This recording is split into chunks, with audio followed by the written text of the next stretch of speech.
The Prime Minister has caused the mortgage crisis we now face.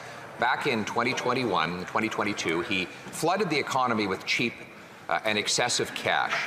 That went into the mortgage system. It bid up the price of housing. House prices had doubled under his leadership. Then Canadians were forced to take on massive, in some cases, million-dollar mortgages in order to buy a home. He promised them rates would be low for long, but then his deficits juiced inflation, which pushed up interest rates. And now over the next 3 years, many of those same families will face 40% increases in their mortgage payments. How is he going to save their homes now that he put them in peril?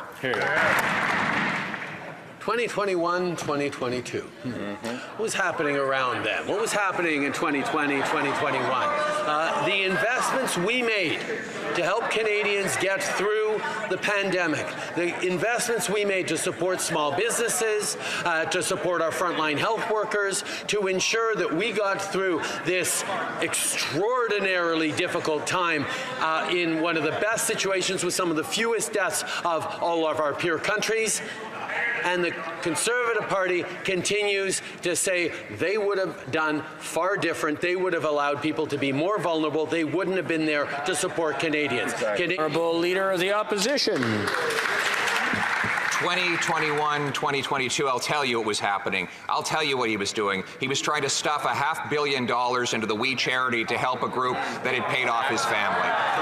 We know that he gave money to Frank Bayless's company. We know that 40% of all the deficits he added had nothing to do with COVID, according to the PBO. We know he added $100 billion of debt before COVID ever happened, and now he's adding hundreds of billions more now that COVID is done. So he's got to stop using the COVID excuse and start answering the question. People don't know how they're going to pay their mortgages. That's why I've had to ask 20 times about that question. Will he finally answer it? How will they pay their mortgages? Hear, hear. Right Honourable Prime Minister.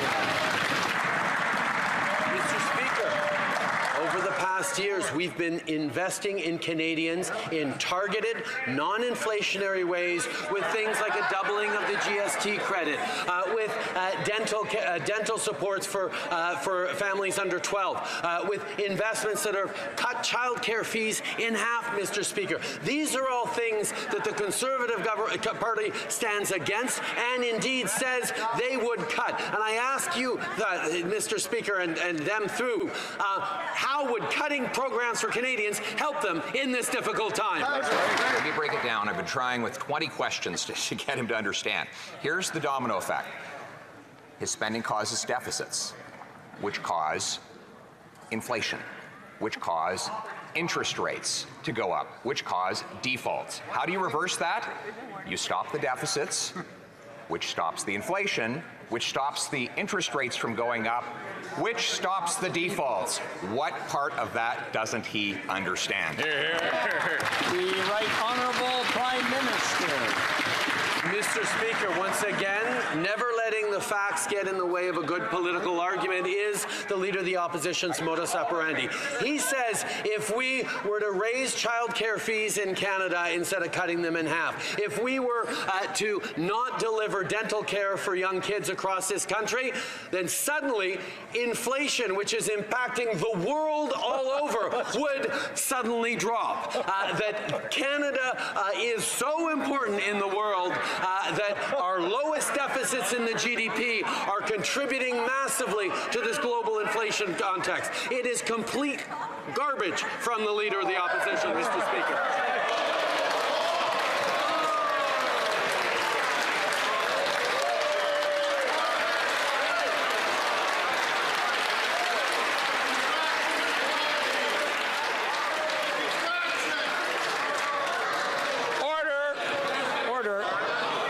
It's deteriorating here. I just want to, I want to remind, order.